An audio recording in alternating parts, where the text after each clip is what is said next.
MP board class 9th वाले समस्त विद्यार्थियों का सोशल साइंस का जो पेपर होने जा रहा है प्यारे विद्यार्थियों, 11 जून का पूरा पेपर और उसका सॉल्यूशन आ चुका है।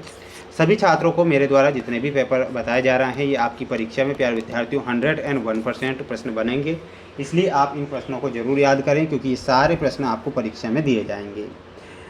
रिज़ल्ट से रिलेटेड जानकारी के लिए आप सभी का रिज़ल्ट कब आएगा ये जानकारी मैं आपको एक वीडियो बनाकर आपको बता दूंगा। तो सभी विद्यार्थी क्या करेंगे, चैनल को सब्सक्राइब जरूर करें और इन प्रश्नों को याद करें जिससे कि आप परीक्षा में अच्छे नंबर प्राप्त कर सकें। ये पूरा पेपर ध्यान से देखना है और समझना है कि आपकी परीक्षा में कौन कौन से प्रश्न छप रहे हैं। प्रश्न आपकी स्क्रीन के सामने आ चुके हैं, आप देख सकते हैं। और सबसे पहले आपको मैं विकल्प वाले क्वेश्चन बता देता हूँ कि भारत के मध्य से गुजरने वाली कर्क रेखा का मान कितना होता है। प्यारे विद्यार्थियों, भारत के मध्य से गुजरने वाली कर्क रेखा का मान कितना होता है, तो इसमें याद रखना है और वह हो जाएगा 23 डिग्री 30 उत्तरी अक्षांश। क्या लिखना है, 23 डिग्री 30 उत्तरी अक्षांश जो होता है भारत के मध्य से गुजरने वाली कर्क रेखा का मान होता है। तो इसमें आपको ऑप्शन नंबर 7 जो दिया गया है वो करेक्ट आंसर के रूप में लिखना है। भारत में सबसे लंबी तटरेखा वाला राज्य कौन सा है, तो सबसे लंबी जो तटरेखा राज्य की है वह गुजरात राज्य की है, तो इसमें आपको गुजरात राज्य लिखना है। सभी स्टूडेंट्स वीडियो को लाइक जरूर करें। माय डियर फ्रेंड्स, आपके लिए प्रयास और मेहनत में लगातार कर रहा हूँ। जैकोबिन क्लब का लीडर कौन था, तो यहाँ पर आपको ध्यान रखना है रोबे स्पेयर जो था जैकोबिन क्लब का लीडर था, तो इसमें आपको लिखना है रोबे स्पेयर। वहीं अगला प्रश्न आएगा कि किस देश की संसद को ड्यूमा कहते हैं, तो रूस की जो संसद है उसे ड्यूमा के नाम से जाना जाता है।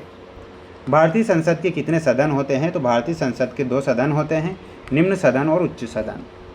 करीम ने पालमपुर में कौन सा केंद्र खोला था, तो ध्यान रखना है कंप्यूटर केंद्र। ठीक है, तो कंप्यूटर केंद्र आप याद करके जाएंगे। जो बच्चे इस क्वेश्चन पेपर को देखेंगे वो सबसे ज़्यादा नंबर प्राप्त करेंगे, ये मेरा आपसे वादा है। तो बिल्कुल आप पूरा पेपर देखें, अच्छे से याद इन प्रश्नों को करें, ये आपके रिक्त स्थान आएंगे परीक्षा में।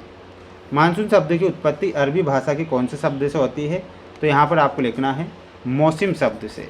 कौन सा शब्द है, मौसम शब्द से यहाँ पर होती है। रूस में संपन्न किसानों को क्या कहते हैं, रूस में संपन्न किसानों को कुलक कहा जाता है। संविधान सभा के अध्यक्ष कौन थे, तो यहाँ पर आंसर क्या हो जाएगा, राजेंद्र प्रसाद। कौन थे, तो यहाँ पर लिखना है राजेंद्र प्रसाद। भारत का संविधान अपने नागरिकों को मौलिक अधिकार देता है, तो 6 मौलिक अधिकार। भारत में वयस्क मताधिकार की उम्र कितनी है, तो 18 वर्ष। राष्ट्रीय खाद्य सुरक्षा अधिनियम सन में लागू किया गया था, तो यहाँ पर आपको लिखना है सन 2013 में। ठीक है, तो ये आप क्या करेंगे, इसका एक स्क्रीनशॉट ले लेंगे और अच्छे से पढ़कर जाएंगे। सभी प्यारे भैया बहन चैनल को सब्सक्राइब जरूर करें, अच्छे से प्रयास मेहनत करें जिससे कि परीक्षा में आपको अच्छे नंबर मिल सके। ये आपके सत्यासत्य वाले क्वेश्चन आएंगे, देख लीजिएगा। ग्रीष्म ऋतु में उत्तरी मैदान में बहने वाली पवन को व्यापारिक पवने कहते हैं, तो ये आपको क्या हो जाएगा, असत्य हो जाएगा।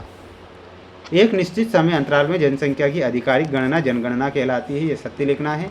ये जनगणना की डेफिनेशन याद करके जाना है क्योंकि 2 नंबर में भी ये आ सकता है। सन 1914 में रूस पर जार निकोलस का शासन था, तो बिल्कुल ये आपको सत्य लिखना है। हिटलर ने बर्लिन में आत्महत्या की थी, तो बिल्कुल सत्य लिखना है। भारतीय वन अधिनियम 1865 में लागू किया गया। बेरोजगारी से जनशक्ति संसाधन की बर्बादी होती है, तो ये सत्य लिखना है। ठीक है, तो ये क्या करेंगे, आप इसका एक स्क्रीनशॉट ले लेंगे। बढ़ेंगे अगले क्वेश्चन की ओर। अगला क्वेश्चन देखिएगा, जोड़ी आपकी स्क्रीन के सामने। भारत, तो भारत में आपको ऑप्शन नंबर ई एशिया महाद्वीप में स्थित है। मैंग्रोव वन में आपको ऑप्शन नंबर डी से मिलाना है, तटवर्ती क्षेत्र। जनसंख्या नीति में आपको मिलाना रहेगा सन 2000। गेस्तापो में आपको ऑप्शन नंबर सी गुप्तचर राज्य पुलिस।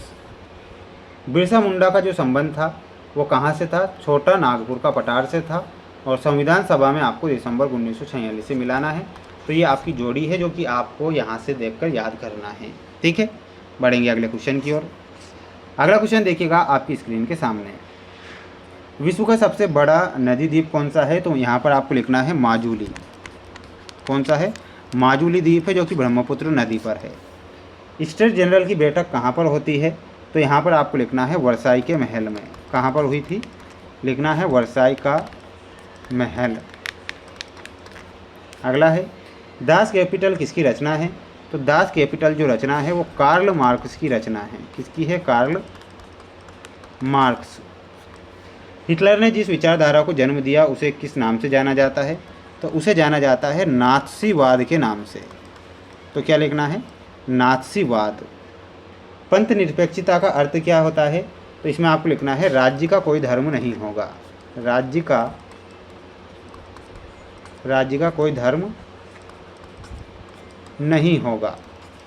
ठीक है, इतना आपको लिखना है, समझ जाएंगे ना। बाद में निर्धनता रेखा का आकलन किस संस्था के द्वारा किया जाता है? तो NSSO राष्ट्रीय प्रतिदर्श सर्वेक्षण संगठन के द्वारा किया जाता है। तो ये आप स्क्रीनशॉट के माध्यम से याद करेंगे।